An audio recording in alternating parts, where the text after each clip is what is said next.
It's probably not a world record, but I feel like it should be. The time elapsed between an HOA president illegally breaking down my front door at 3 in the morning and the time that same HOA was legally dissolved by a court order was just under 6 months. She wanted to wage a war over the length of my grass and the fact that I own dogs. She ended up losing her house, her reputation, and the petty little kingdom she'd built for herself. The best part? She paid for all of it. If you've ever had to deal with a nightmare HOA, you're going to love this story. So grab a snack, settle in, and let me know in the comments where you're watching from, because this is a wild ride. It all started, as these things so often do, with a piece of paper. Not a court summons, not yet. Just a crisp, cream-colored letter left tucked under the wiper of my truck. I'd just moved into what I thought was my forever home 6 months prior. It was a nice place in a quiet, secluded subdivision with large, half-acre lots backing up to a thick state-owned forest. It was perfect for my line of work. I'm a professional K-9 trainer. I don't just teach fluffy golden retrievers to sit and stay. I train high-drive working dogs, German Shepherds, Belgian Malinois for police departments, federal agencies, and private security details. My property included a large, detached workshop that I had professionally converted into a state-of-the-art kennel and indoor training facility. The dogs I work with, Odin and Freya, were my personal animals, both highly trained German Shepherds who were semi-retired from active duty but still served as my demonstration and training partners. The key here is that my business is quiet, professional, and contained entirely on my property, or so I thought. The letter was from the Homeowners Association, signed by one Brenda Miller, president. It informed me, in prose so purple it was practically bruising, that my lawn was currently at a height of 4.25 inches, a flagrant violation of Covenant 7, Article 4b, which clearly stated that grass must not exceed 4 inches. A fine of $50 was being levied, with an additional $25 per day until the deficiency was rectified. I remember chuckling. It was absurd, but I was new. I wanted to be a good neighbor. I paid the fine online and made a mental note to mow a day earlier next time. That, I see now, was my first mistake. It was like offering a cracker to a seagull. It only made her bolder. A week later, another letter. This time, it was about a package delivery. A large crate containing specialized bite suit material had been left on my porch by FedEx. According to President Brenda, this violated a rule about commercial deliveries and unsightly storage. Another $75 fine. I decided it was time to meet this Brenda Miller. I found her address in the HOA directory and took a walk over one evening. Her house was, predictably, the largest on the block, a sprawling McMansion with an aggressively manicured lawn that looked like it was maintained with tweezers and a spirit level. A brand-new, gleaming white Lexus SUV was parked in the driveway. Brenda herself answered the door. She was a woman in her late 50s, wearing a pastel pink tracksuit that was at least one size too small, with enormous designer sunglasses perched on her head, like a tiara. Her expression was a permanent mask of pinched disapproval. I introduced myself politely, trying to clear up the misunderstanding about the delivery. It wasn't storage, I explained. It was delivered an hour before I got home. I brought it in immediately. Brenda was not interested in logic. The rule is the rule, she said, her voice thin and reedy. We have standards to maintain in this community. It's not a commercial park. She then looked past me toward my house. And another thing, she added, her eyes narrowing. Those animals, I hear them barking. I bristled. They're not animals, they're highly trained working dogs, I said, keeping my tone level. They only bark on command during specific training exercises, which are conducted indoors. Brenda waved a dismissive hand, the massive diamond on her ring catching the evening light. It sounds aggressive, unsettling. This is a family neighborhood, not a kennel. The sheer condescension was breathtaking. It was the way she said kennel, like it was a 4-letter word. She was making it clear that my profession, my life's work, was not welcome in her pristine suburban utopia. I realized then that this wasn't about the grass or the package. This was about her. She had decided she didn't like me or what I did, and she was going to use the HOA as her personal cudgel to beat me into submission or drive me out. I walked away from that conversation with a knot in my stomach. This was not going to be simple. The harassment escalated, just as I feared. The fines became a weekly occurrence, each one more ridiculous than the last. A visible training apparatus fine when a delivery driver saw a padded sleeve through my open garage door for 5 minutes. A noise violation fine because my central air conditioning unit was, according to her, too loud. I disputed each one in writing, formally, citing the complete lack of basis in the bylaws. My responses were ignored. The fines just kept piling up, now with added late fees and administrative charges. I started talking to my neighbors. I found I wasn't alone. One neighbor, a sweet elderly woman named Carol, had been fined because her garden gnome was deemed tacky. Another, a young family, was cited because their children's playset was made of a non-approved color of plastic. Everyone was terrified of Brenda. She ran the HOA board meetings like a dictator, flanked by 2 sycophantic cronies, a meek man named Gary and a sour-faced woman named Diane, who rubber-stamped her every whim. The first major turning point came when she tried to block my clients. I had a contract with a nearby county's sheriff's department. Their officers would bring their K-9 partners for specialized refresher training. It was all by appointment, very low-key. One morning, a deputy arrived to find Brenda and a private security guard standing at the entrance to the subdivision. Not a gate, just the public road turning into our neighborhood. She had hired a local firm, Patriot Shield Security, and was presenting them as the HOA Enforcement Division. They had no legal authority, of course, but the uniform was intimidating. Brenda informed the uniformed deputy, who was in his marked patrol car, that commercial traffic was not permitted. The deputy, a man named Sergeant Miller who had been a cop for 20 years, was understandably baffled. He called me, and I walked down to the entrance. Brenda puffed out her chest. "I am informing you," she said to the sergeant, "that this is a private community, and his commercial activities are in violation of our covenants." Sergeant Miller, to his everlasting credit, didn't even laugh. He just stared at her, his expression utterly deadpan. "Ma'am," he said, his voice flat as a prairie. "This is a public street. I am a sworn peace officer on official business. You are interfering with that business. You have approximately 10 seconds to have your mall cop here step aside before I arrest you for obstruction." The guard from Patriot Shield suddenly looked like he wanted to be anywhere else on earth. Brenda's face went from smug to outraged. She started sputtering about her rights, about the covenants, about her husband being a very important car dealership owner. Sergeant Miller just glanced at his watch. With 3 seconds to spare, the security guard practically jumped out of the way, and Brenda stormed off, shouting that her lawyer would be in touch. That incident lit a fire under me. She had crossed a line, moving from petty harassment to actively interfering with my livelihood and, worse, with law enforcement. I installed a comprehensive, multi-camera security system the very next day. High definition, night vision, audio recording the works.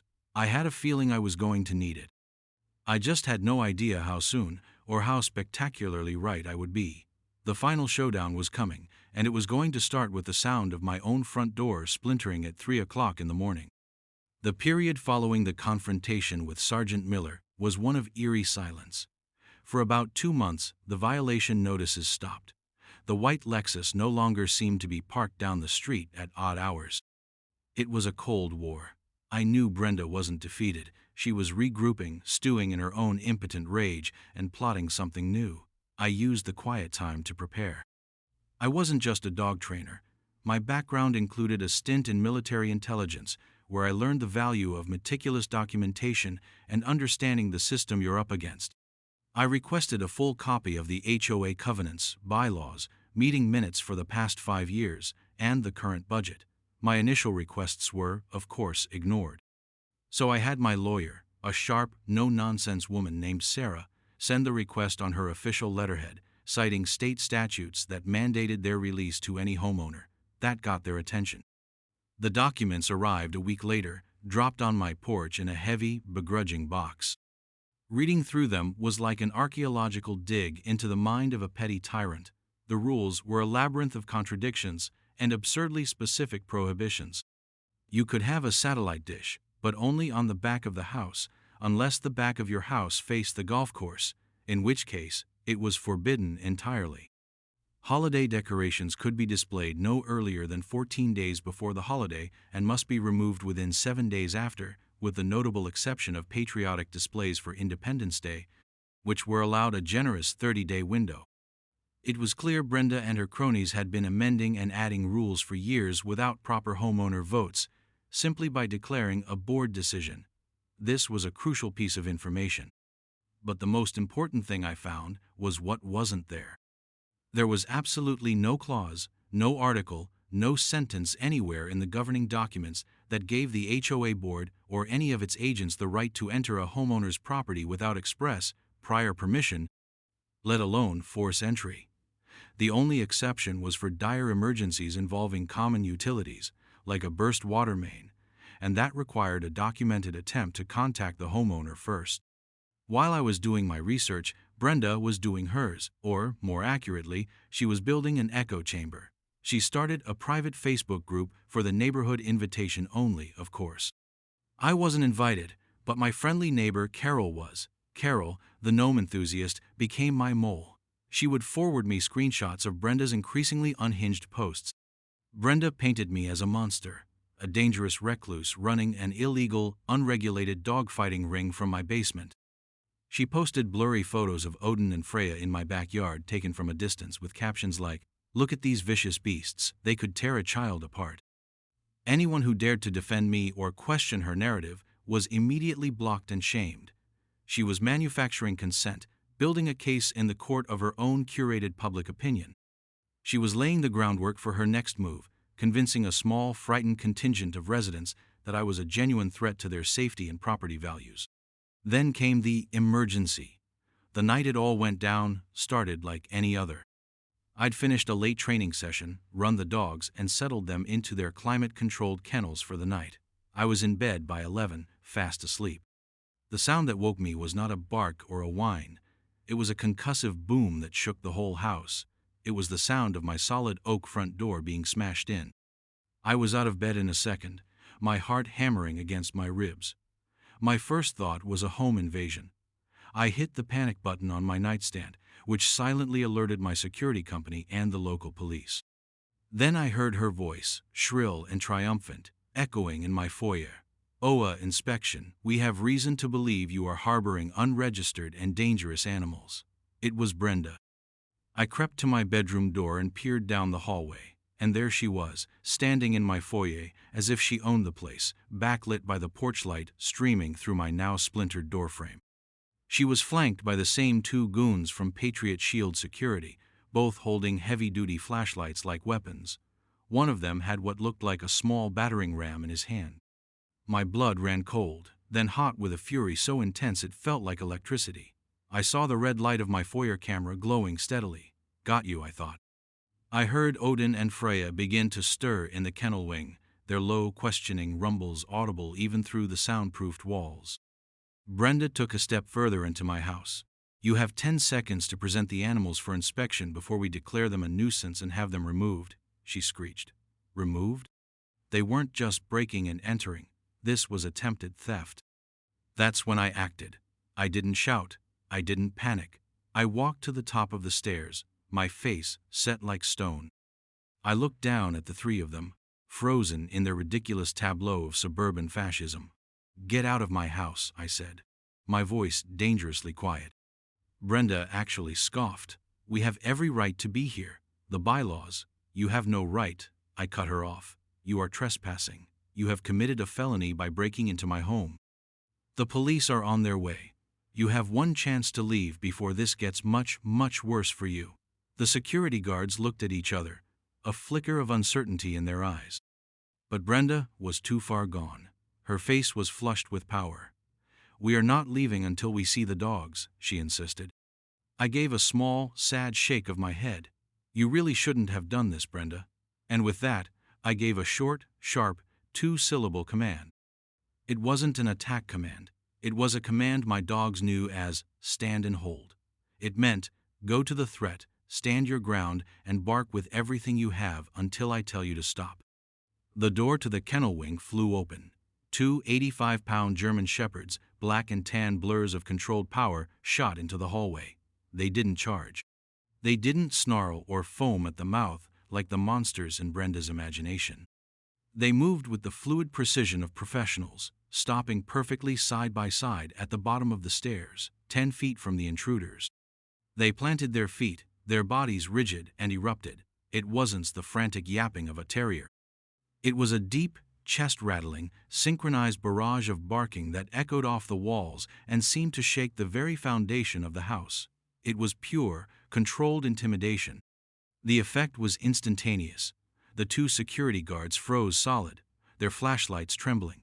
One of them actually dropped his little battering ram with a clatter. Brenda let out a small, terrified squeak and took a step back, her face draining of all color. They had come to find monsters, and, in their minds, they had found them. But the camera rolling silently on the wall saw something else entirely. Two perfectly trained dogs, under complete control, holding three criminals at bay. The flashing blue and red lights that suddenly painted the windows told me the cavalry had arrived. Brenda's war had just gone nuclear, and she had just handed me the launch codes. The arrival of the real police was a scene of sublime, chaotic beauty. Two patrol cars screeched to a halt in my driveway, lights painting the entire cul-de-sac in strobing flashes of red and blue. Neighbors' porch lights flicked on, one by one. Brenda, who just moments before had been the conquering queen of the subdivision, now looked like a cornered animal. The two officers who came to the door were professional, but their expressions were a mixture of confusion and disbelief as they took in the scene. My front door hanging off its hinges, me standing calmly at the top of the stairs, and Brenda and her two cosplaying commandos being held in place by the sheer sonic force of my dog's barking. With a single quiet command, "Enough, quiet," Odin and Freya instantly fell silent and sat, their heads cocked, looking up at me for their next instruction. The sudden quiet was more jarring than the noise had been. One of the officers, a young guy with a sharp crew cut, just stared at the dogs and whispered, "Wow." I calmly explained the situation, pointing to the shattered doorframe and then to Brenda. "This woman and her employees just broke into my home." Brenda immediately launched into a frantic, high-pitched defense. "He's lying. It was an emergency inspection. He's running an illegal business with dangerous, vicious attack dogs. We were acting on behalf of the Homeowners Association." The older officer, a seasoned veteran with a weary face, turned to her. "Ma'am, did you have a warrant?" Brenda blinked. "A warrant? We don't need a warrant. We're the HOA." The officer sighed, a sound heavy with the weight of 1,000 stupid arguments. "Ma'am, that's not how any of this works. You can't just break down someone's door. This is breaking and entering." He then turned to the two Patriot Shield guards, who looked like they were about to be physically ill. "And you two. You're going to want to show me your security licenses and any paperwork you have authorizing this." Inspection. The guards mumbled and fumbled for their wallets, unable to produce anything beyond their basic guard cards. They certainly had no court order or warrant. The entire scene was being recorded by my security cameras, and now by the officers' body cameras as well. It was a prosecutor's dream. The officers took statements from everyone. Mine was calm, factual, and backed by the evidence of my splintered door and the impending video footage. Brenda's was a hysterical, contradictory mess. She alternated between claiming she was a victim, a brave citizen protecting her community, and a powerful official whose authority was being disrespected. She even tried to order the police to arrest me for animal cruelty, pointing at my perfectly healthy, perfectly calm dogs. The officers arrested Brenda and her two guards. As they were being led out in handcuffs, an image I will treasure for the rest of my days. Brenda shrieked at me, "You'll be hearing from my lawyer. I'll sue you for everything you have. I'll have those monsters put down." It was a beautiful, self-incriminating tirade, all captured for posterity. The next morning, after a door company had installed a temporary replacement, my lawyer, Sarah, and I sat in my kitchen reviewing the footage. She watched the whole thing, from the initial crash to Brenda's final, cuffed tirade, with a grim smile on her face. When it was over, she just shook her head and took a sip of her coffee.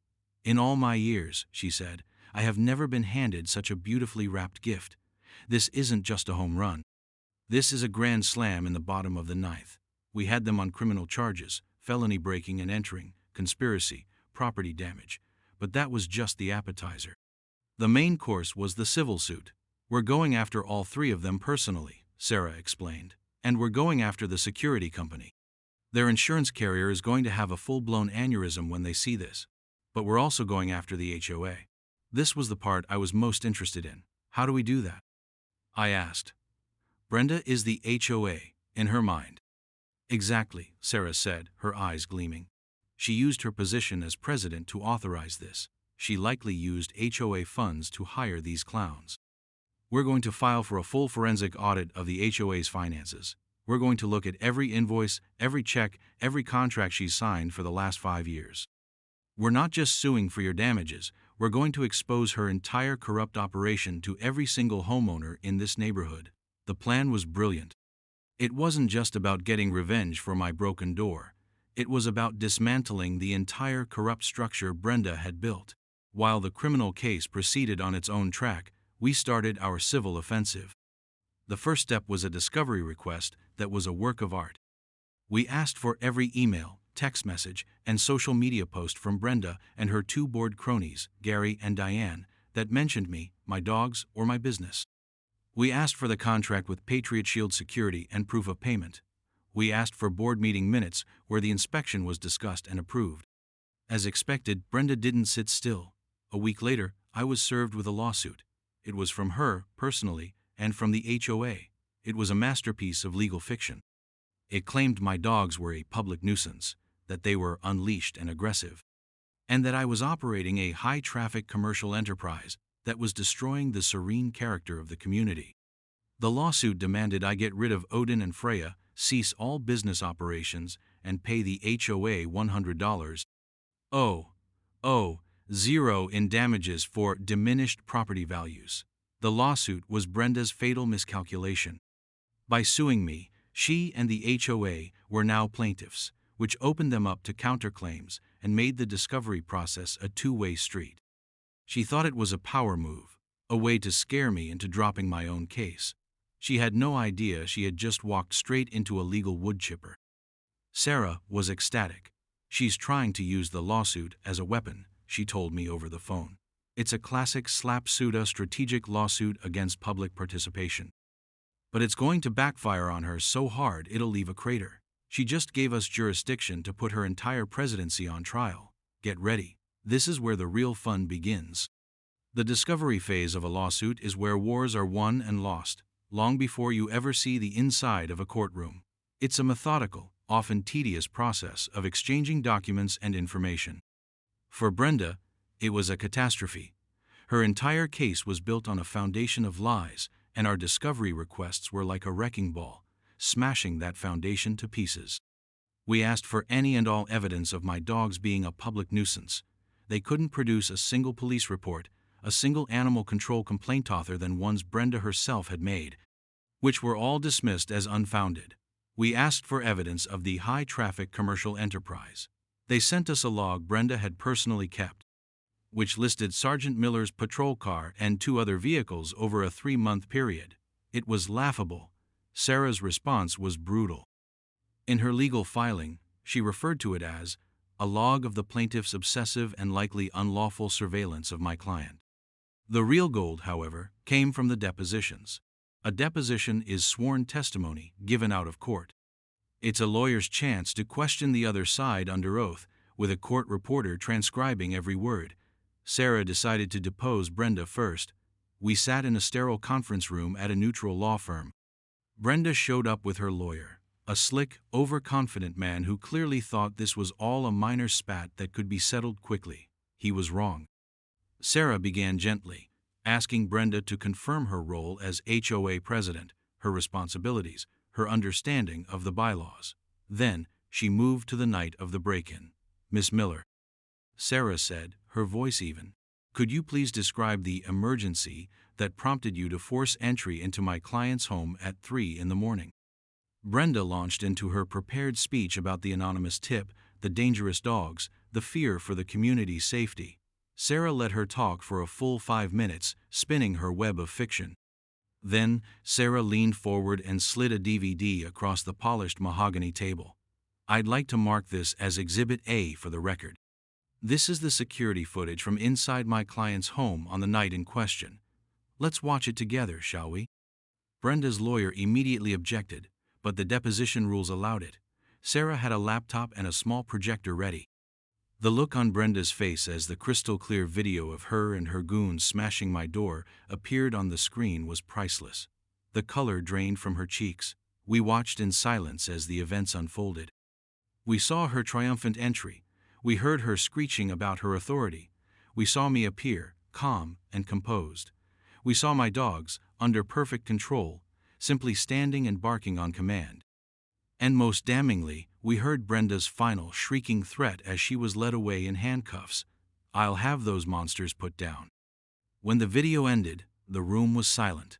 Sarah turned to Brenda. "Miss Miller, you testified under oath just moments ago that you were in fear for your safety. Yet, the video shows you breaking into a man's home in the middle of the night. It shows his dogs were secured until you illegally entered his property. It shows them responding perfectly to his command to be quiet. And it shows you threatening to have them killed. Would you like to revise your testimony?" Brenda's lawyer was frantically whispering at her, but the damage was done. Brenda just sat there, her mouth opening and closing like a fish, utterly speechless. She had been caught in a blatant, undeniable lie under oath. Her credibility was not just shot, it was vaporized. The depositions for her two board cronies, Gary and Diane, were even more pathetic. They both tried to claim they had no knowledge of Brenda's plan to break into my house. Then Sarah produced the emails we had obtained in Discover mails from Brenda to them, outlining her intent to perform a surprise inspection with the help of Patriot Shield to finally deal with the dog problem. Cornered, they turned on her completely, admitting they just went along with whatever Brenda wanted because they were afraid of her. They were classic enablers, and their testimony painted Brenda as a rogue operator who used the HOA as her own personal fiefdom. Meanwhile, the forensic audit of the HOA's finances was yielding spectacular results. Our accountant, a hawk-eyed man named David, found years of financial abuse. Brenda had been using the HOA credit card for personal expenses, lavish dinners, gasoline for her Lexus. Even a spa day she'd tried to classify as a board retreat. She had given a no-bid contract for landscaping to a company owned by her brother-in-law, at a rate nearly double the market average. And, the cherry on top, she had used HOA funds to pay the retainer for her criminal defense lawyer and to launch her frivolous lawsuit against me. This was not just mismanagement, it was embezzlement. It was a clear breach of her fiduciary duty to the homeowners. We now had everything we needed. We had proof of a criminal act, proof of perjury, proof of financial fraud, and a growing coalition of angry homeowners who had been fed the details of our findings through my gnome-loving mole, Carol. The time had come to move beyond the legal realm and take the fight directly to the community. Sarah drafted a formal notice for a special HOA meeting. The stated purpose? A vote of no confidence in President Brenda Miller and the current board, and a presentation of evidence regarding gross mismanagement and malfeasance. The notice was sent to every single homeowner. The stage was set for the final act. The night of the special HOA meeting was electric. The community clubhouse, usually reserved for potlucks and dreary board meetings, was packed to the rafters. I had never seen more than 10 people at an HOA meeting before. Tonight, there were over 100. Word had spread like wildfire. The emails, the rumors of the break-in, the whispers of financial fraud had all coalesced into a perfect storm of homeowner rage.